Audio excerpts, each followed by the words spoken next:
Hi, this is Ushio, and welcome back to Golden Treasure, the Great Green. So, last time we kind of hatched and we became this dragon, and it looks that we've got some stuff. We haven't got any treasure. I can check out the stats, and we are very hungry. We are starving right now, and we need to find some food. Body condition is fine, we're not wounded. And we just had some water, so hopefully that will keep us going. That is the settings. So there's a couple of bits we can check out. Explore your surroundings, take on challenges to discover shiny things and valuable artifacts. So we need to find treasure. And oh, what is this? Okay, there's all kinds of stuff that we can check out. What is up here? Okay, so I'm just checking all this stuff for the... Yeah, this is all new. There's quite a lot to take in actually. So we need to go. Nothing else to do within this space. You follow the whispering air and lights outward. It's time to go out. We gotta eat something. But this is the first time we've left where we hatched from. Now that you have emerged from the Great Mother's flesh, you can see her more completely, and her power and beauty are beyond your wildest hope. The trees are her feathers, and the mountains her spine. Her breath is the wind, and her essence flows in streams, rivers, and the distant sea. Above you, Sun, the great giver, shines his own endless essence down upon earth. He blazes above you, mighty in his glory, beautiful and shameless in his circle dance of creation, by which all that carries the rhythm of life is ultimately begotten. The air between them is sweet with life and light, the fruits of their union. The wind blows, teasing your wings. A wild desire to tread the air to rise above fills you. What are you gonna do? I mean, if we fly, I'm kind of worried. We need to eat some food. We must be kind of weak right now, right? So I think know your limitations, climb down from the promontory safely. Okay, one day, you know deep in your core, you will travel the unbounded paths above, but your wings are too small, yet to bear you aloft. Wisely, you accept that some things come only with time, and arrive at the base of the cliff unhurt. Good! That's it. We got a little bit of levelling up for that. Oh, is that a magpie? Can we munch this guy? As you climb down the last few stones from the promontory and arrive in the lightly wooded valley below, some kind of small flying beast calls out to you from a nearby tree. It stands out against its surroundings in bold black and white. It's a white-black, one of a people known for their cleverness, ruthlessness, and fondness for shiny objects. It laughs at you and mocks you with a denigrating song. The mighty dragon once ruled over all things. Now they dare not even use their own wings. Doomed by cowardice, they lurk in damp caves, grasping their wealth, seeking out golden graves. It's kind of rude. Of this land you may become sovereign lord, but be not too proud of your great shining hoard. While my people grow mighty in number and fame, of your weak broken tribe few indeed yet remain. You have learned more about the way of the whitebacks. How are you going to respond? Reply with a mockery song of your own, endure the mockery calmly, attempt to get to divulge a secret, okay, or attack it. So, I'm not sure about... Okay, so there's a thing. If it's red, it's not going to work. If it's green, it should be okay. And so, these ones, it's kind of unsure. Okay, we're going to endure it. We're fresh out. Maybe it will give us a clue. Calmly and stoically, he thanked the white-black for its warning and resolved to return such a thoughtful kindness one day. No hint of self-consciousness or aggression taints your song. You are like stone, its taunts washing off your back like water. Having completely failed to shame or disturb you, it wavers, then flees, intimidated by your noble composure.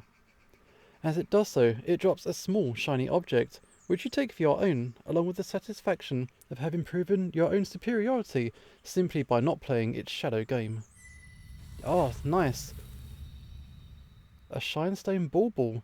While simple and lacking any special powers, this bauble reminds you of your very first success. That is good. That is our first bit of treasure. I like it. Moving on, you allow the hillside to guide you downward. You have been following the path of a swift-running river for some time when you are struck by a powerful scent. Flicking your tongue out, You taste the sacred essence of one of the kin on the breeze, floating on twin wings of pain and decay. There is another flavour as well, something strange, something animal but not, something other. You shudder, your feathers raising upward involuntarily. What could these strange scents mean? The kin whose scent you now smell could possibly explain, but you are now hatched, and beyond the chamber. All kin are rivals, seldom welcoming the scent of other drug in their territory. Still, there's something familiar in the scent, something which tugs at the corners of your mind. Steeling yourself, you carefully draw closer to its source. Okay, let's have a sneaky peek. Oh, that's not good. That's not good at all. Destruction. The horrible stillness of a body empty of spirit. The noble red essence of a great kin, shed not in a true dance of destruction, but trapped, tortured, the confusion, the pain. In the synergy between its scent and yours, you know without a doubt, this was the great being who instructed you as the voice. This one was one of your creators. Oh no, this is one of our parents. Its rhythm is now silenced, its songs forever stilled.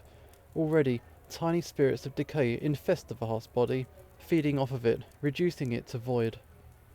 Something is clawing at you from within, straining at your heartbone and flooding your mind. Fear and rage and shuddering nausea overtake you, one after another, growing and writhing within. You feel yourself instinctively belch fire seed into the back of your throat, only just managing to swallow it again, denying it the chance to explode into a searing flame to consume the things which now sing and dance near the ruins of the one who created you. The things, what are they? There's something wrong with them. There's something very, very wrong.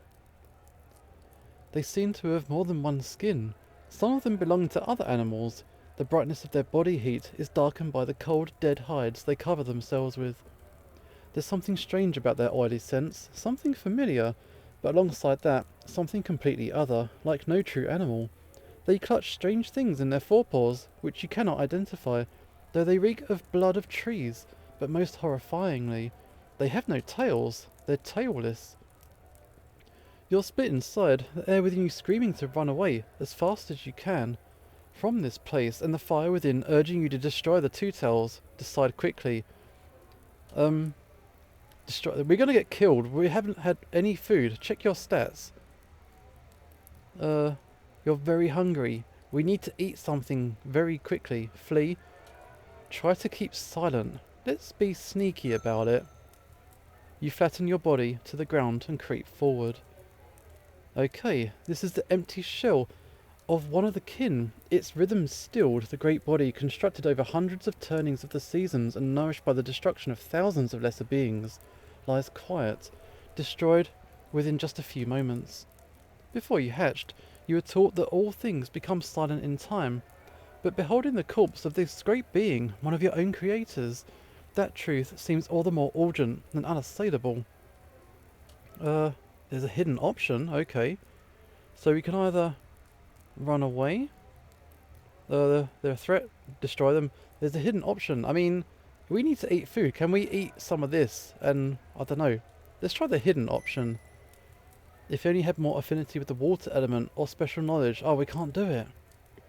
I think it's time to go. This doesn't seem like a fun place to stay around in.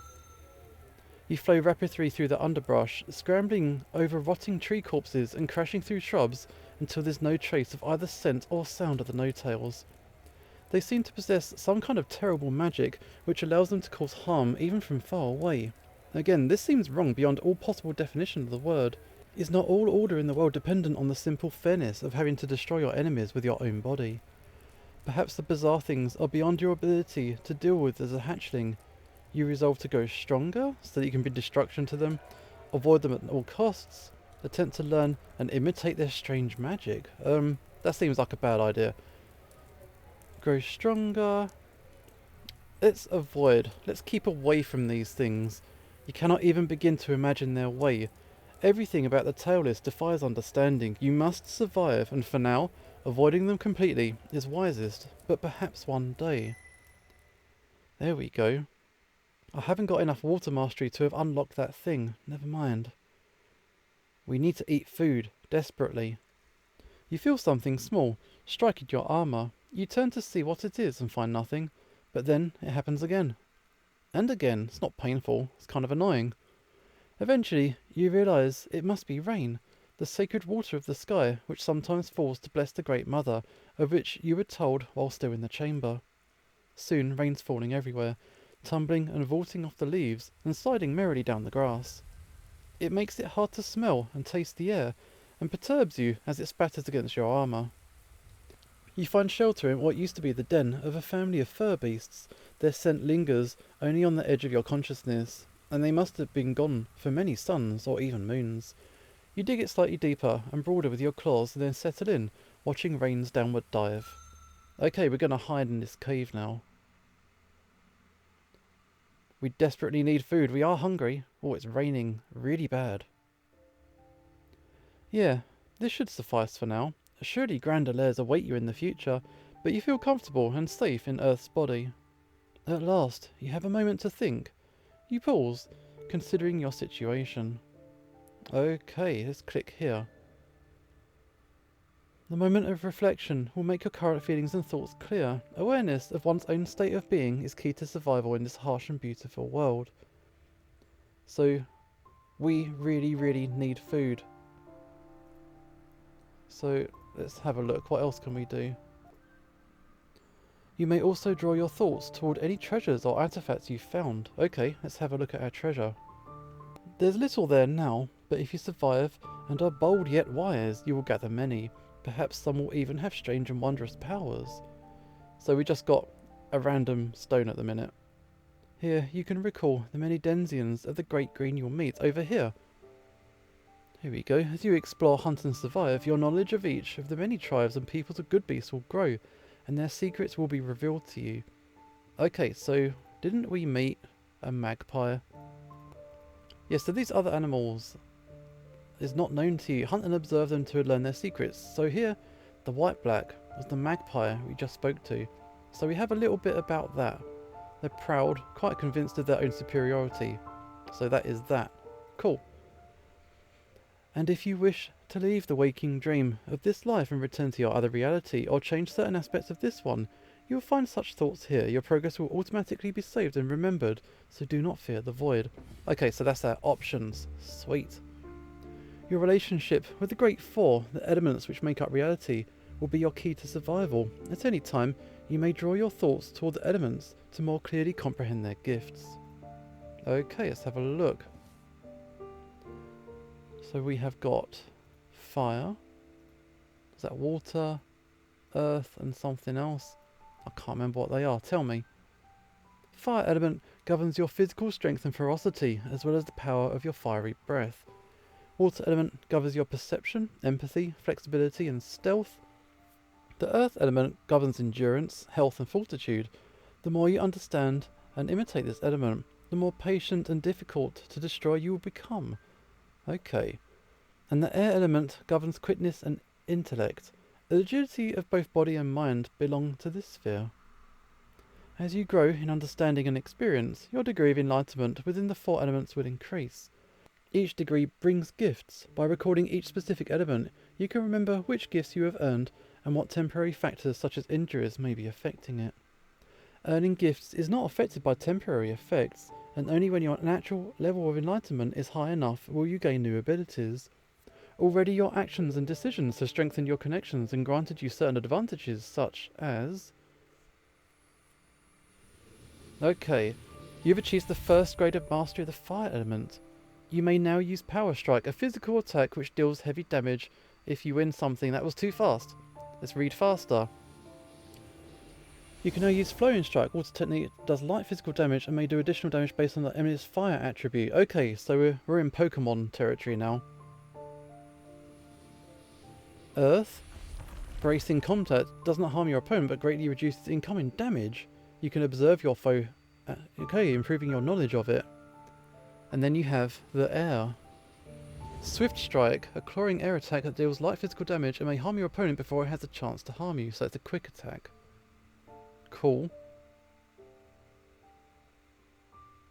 There are many ways to increase these masteries, such as learning secrets, observing nature, and imitating the qualities of the elements. By making choices and discovering new things, you will grow in your understanding of the elements of reality.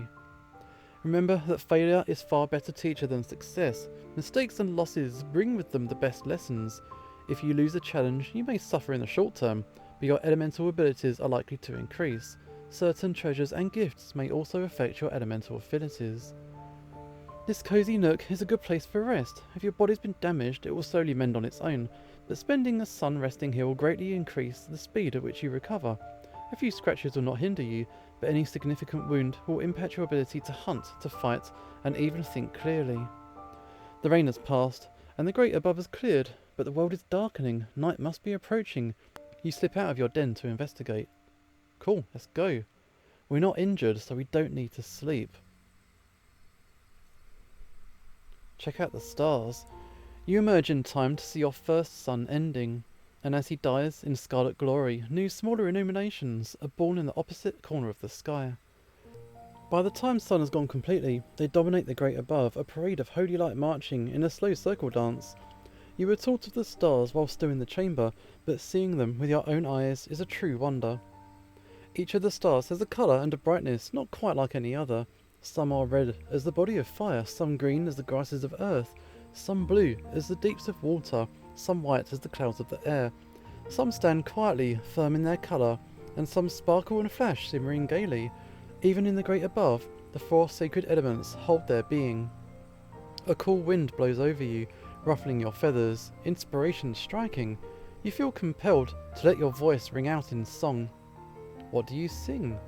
Have we got like a stats saying how each of our alignments are doing? I'm not actually sure. So we can either choose one of the four elements, do something for a bit of everything, or remain silent and at the start keep singing. I mean, let's go with water. A lot of our choices seem to be bumping up our water, so we'll go for that. Of the greatest of water I sing. That which flows through and over and around, that which nourishes all beings.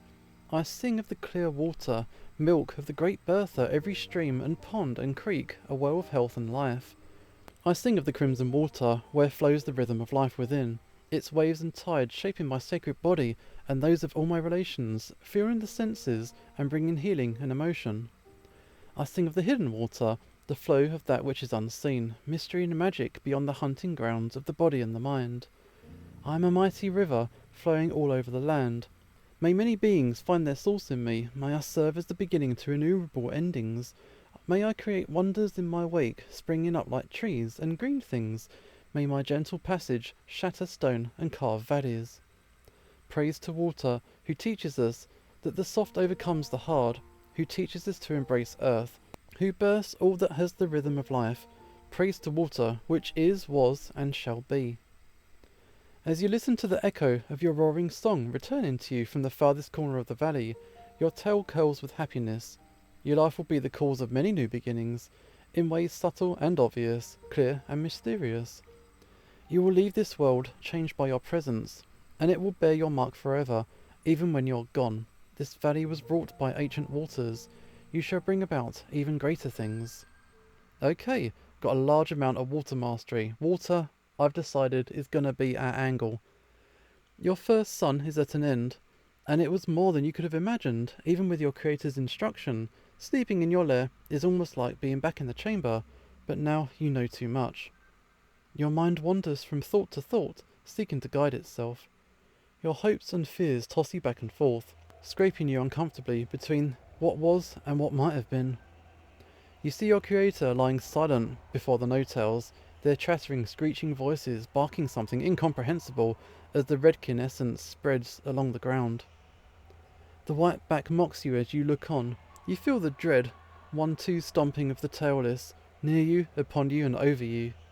You slide underneath the mountains to hide from them, but there are tailless everywhere, smaller than stone-skinned underground, tall and willowy in the woods, quarrelsome shouting in the flatlands. It's not your precious essence they seek to shed, however. They're roaring for the flesh of something else, something older and more powerful than even a great kin. You wake briefly, and your second sleep is far less troubled. Okay, we had a nightmare about the tailless ones we saw. So here comes the sun. That is bright. Okay, so what should we do today? A new sun dawns, climbing laboriously over the mountains. Today you must emerge and seek your destiny. As you do, you may encounter many new things. You have not yet used your body to hunt and fight, nor have you ventured far from this makeshift den. Do you wish to learn of these things in depth, or do you wish to dive headlong into your destiny without such lessons? Okay, do you want to go through tutorials? Let's check it out. The water which fell from the sky prevented you from fulfilling your mission of destruction, and your core cries out for flesh. Perhaps a hunt would be wise. It is, however, also tempting to explore more of this beautiful world in which you find yourself. Exploring your territory will reveal new opportunities, challenges, treasures, hunting grounds, and more. How are you going to spend your second sun? I mean, I wanna eat something. Okay, so this is tutorial stuff. We need to do this, otherwise I'm just going to get myself killed. The wood just outside your den seems replete with the presence of lesser good beasts. It shouldn't take long to find one. Oh yeah, this is one small furry beast whose scent calls to you. It's called a tree tail, in honour of its close relationship with trees and its luxurious expressive tail. It's small, but it's gonna do. Understanding the music of your partner in the dance is vital. Begin by examining the tree tail more closely. Okay, here it is. Any good beast such as you can easily sense how much fire there is in the essence of another. Okay. Fire influences physical might and how dangerous an opponent will be in the dance of destruction, which some call combat. If they're strong in this element, however, beware. You may catch them, only to find out that they're quite capable of destroying you instead. As you can see, this is not a great concern when it comes to she-tails, as the gem is empty and not even a small part of the sigil of fire is shown. Okay, this is your opponent's water affinity. The more complex the water sigil, the keener the prey's senses, and the more difficult they're going to be to approach without discovery. The earth sphere represents health and resilience. Being strong in this element will not easily surrender its essence. Great effort will surely be required to bring something great in earth to destruction. Okay, beings with high earth also possess a strong will, and so even indirect attempts to harm one will fail unless the attacking element is even higher. Once again, tree tails compared to other larger preys are not very difficult to bring down at all, provided you can get your claws on them. This is your opponent's air affinity. Note that it seems to have little mastery in it, indicating that it's slightly quick. Compare this with your own air ability to see how difficult it will be to chase. Prey with high air affinity may be all but impossible to chase down, and must be defeated by other means. Although you can sense roughly how attuned to each element a being may be and where their strengths lie, only by testing your abilities directly against them can you be sure of their skills. Be aware that many beings possess special abilities which allow them to survive upon Earth. Tree tails, for example, have the ability to climb, and so attempts to pursue them from far away will automatically fail. They will be able to reach a tree and scurry to safety. Only attempt to chase them after approaching as near as you can. A good way to begin a hunt is by stalking. Okay, silently attempting to draw as close as you can without being noticed. The water element, which governs the senses, is your greatest asset. The more powerful your connection to that element, the more silently you can move. Size also plays a role in stalking. If you are larger than your prey, you will be at a disadvantage, and if smaller, an advantage. Your prey has surely developed keen senses of its own in order to avoid destruction by predators such as you.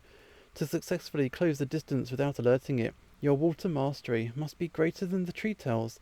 This one smells old and weak, ripe for consumption. It's time to put your skills to the test.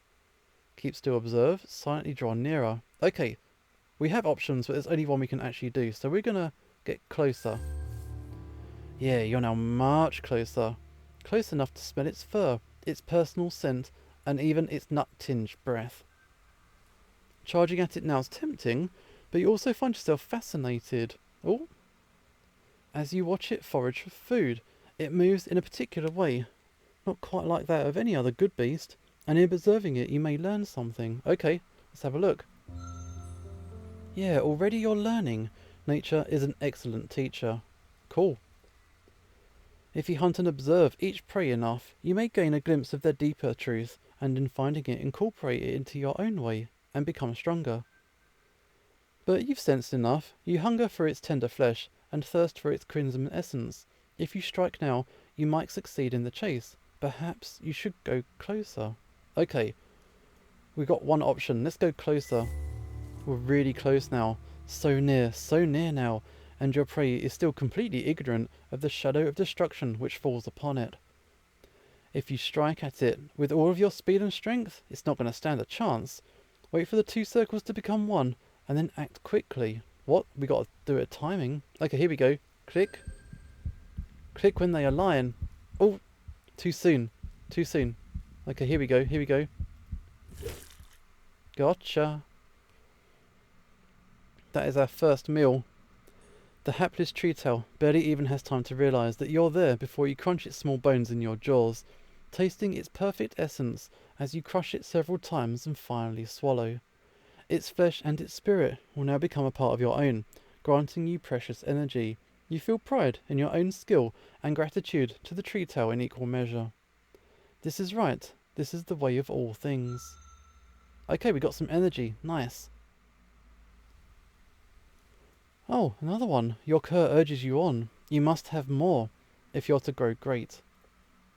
The last one was old and weak. Senses dull. Not this one, though. Destroying it will be more of a challenge. A chase at this range against an animal which can climb trees is hopeless. So let's draw nearer again. You've managed to draw nearer, and although you remain hidden in the tall grass, your prey has heard rumour of your approach from a rather noisy twig that you stepped on, and it's now suspicious. Uh-oh. All is not lost, however. Perhaps if you remain still and observe, there's a chance that the tree tail will lower its guard. Okay, let's hold still. You've waited for a few precious moments, but the tree tail still suspects that danger may be near. Uh-oh. When you wait and observe an opponent whose suspicion has been aroused, there is a chance that it will return to its way each time, but it's not guaranteed. Each individual animal is different, and fortune plays a role. Okay, so let's keep waiting. Maybe it'll... Yeah, there. It seems satisfied that it's not in danger, and has lowered its guard again. Any movement from you while it was suspicious would surely have caused it to flee. Waiting silently when your prey becomes suspicious may cause it to relax in time, but beware. Each moment that passes brings your scent closer to it on the winds, and once it smells you, it will surely try to escape. You must stalk your prey quietly yet quickly before your scent is caught. This tree tail's senses are obviously keener than the last's. If drawing this close has made it suspicious, trying to draw even closer is surely going to alert it. If your prey begins to chase, you're going to be at a disadvantage, so you must now seize the initiative and attack. The surprise should give you a few precious instants that you need. Okay, strike. It noticed you and flee. Okay, go, go, go. We're going to run. Okay, so what are we doing? Click it repeatedly. It's trying to evade. Okay. Swipe, swipe, swipe. There we go. Okay. So we just hunted a thing. As you feel the luscious body of yet another tree tail move slowly down your craw, the joy of pure wholesome destruction again sinks in. This is the dance of destruction, the fight for survival, which all beings dance with each other, and it's good. It's as it should and must be. Okay, we got more energy. Nice work. You no longer ache for sustenance, and your core mostly quietened. There is, however, room for one more. You may hunt up to 3 times per sun in an abundant hunting ground. Fewer prey exist in a middling or sparse area. Sun and earth have blessed you. You have discovered a wounded member of the delicious long-ear tribe. Normally, you would have to stalk and pursue it, which is no mean feat, as long-ears have a swift feet and keen senses. However, this one's sporting a broken leg. It senses you and can't do a thing about it. Let combat, the true dance of destruction, begin. Okay, so we're just gonna fight this busted rabbit. Ah, the true dance of destruction. Though your foe is not the most powerful of beasts, you cannot help but shiver a little. Both of you are wagering life, the most precious of treasures, against the skill of the other. Like most aspects of life, fighting is ruled by the elements. Begin by examining both your own current mastery. Okay. So what are we doing? So this guy, what, is like a water? So what am I looking at? So it's faster than me, right? It's not as good as this one, it's not as strong either. And these are about the same? The element of fire is one of the 2 elements which rule over combat. As the element of strength and power, all physical damage is done based on fire. This particular long ear is much weaker than most of its kind due to a broken limb, but do not expect long ears to be this feeble in the future. The other element which is crucial in the dance of destruction is earth. As an element of fortitude and endurance, earth dictates how much damage a creature can endure. All actions taken in combat are associated with a particular element. A simple biting attack, for example, is of the earth element, while your burning breath is of course fire attack. When you select an action, your opponent does as well, and both of them clash together. Certain elements have advantages over others. Water strong against fire, fire over air, air defeats water, earth has neither advantage or disadvantage against the others. Okay, earth is no mates. Each good beast has a way, which gives it certain options and a set pattern of attack. Long ears, for example, will always use a repeat of earth, water, air pattern. You do not know where the sequence will begin, but once you're familiar with an animal's attack pattern, you should quickly be able to tell its next move and turn the fight to your advantage. Let us begin with a simple bite. Being of the neutral earth element, this is a relatively safe choice. Okay, let's give it a nibble. Oh, the clash. Both of you have been affected though. You have a tiny scratch. The long ear is much more seriously hurt. Your opponent's battered, wow, and worse for wear, and your attacks are having a solid effect. As creatures including you are wounded, their air, water and fire abilities will decrease, though earth always stands unchanged. Okay, since it used an air attack, and long ears always go earth, water, air, we know that its next move is going to be an earth technique. Nothing is strong or weak against the earth, so any attack's going to do for now. So let's use the air attack, which affects your opponent before you're affected by its attack. Okay, let's do this, a swift strike. The air grows richer with fear and despair, and your enemy is injured. Good. Additional effects like swift strike's preemptive damage always occur if you win the elemental clash. On a tie, they take effect if the element in question is higher than the opponent's earth, and they never occur on a lost clash. The opponent's next attack will be water, because air is strong against water. Let's use air again. Go for it. The redolent essence of a long ear dances on your tongue. It's crippled and stands in the very shadow of destruction. Victory! You gained additional damage and triggered a special effect by using air against water. The long ear is now badly hurt, and its next attack will be of air. It's time to finish it. Breathing fire will bypass most armor, but it costs energy to use, unlike most simple strikes. It's time. Okay, let's finish it off. Burning breath. Victory! Yes! Delicious. Indeed, future meals will rarely be so easy, however. Be sure to use stalking to observe and get as close as you can. Pursue your prey swiftly and fight wisely. The Great Four, water, air, earth and fire shall be your guides. Beware, however, the good beasts of field and woodland are not the only beings in the world. Some have strange gifts, and others, such as the no-tails, may use their bizarre minds to break the rules of the dance. Okay, that's good. We filled our stomach.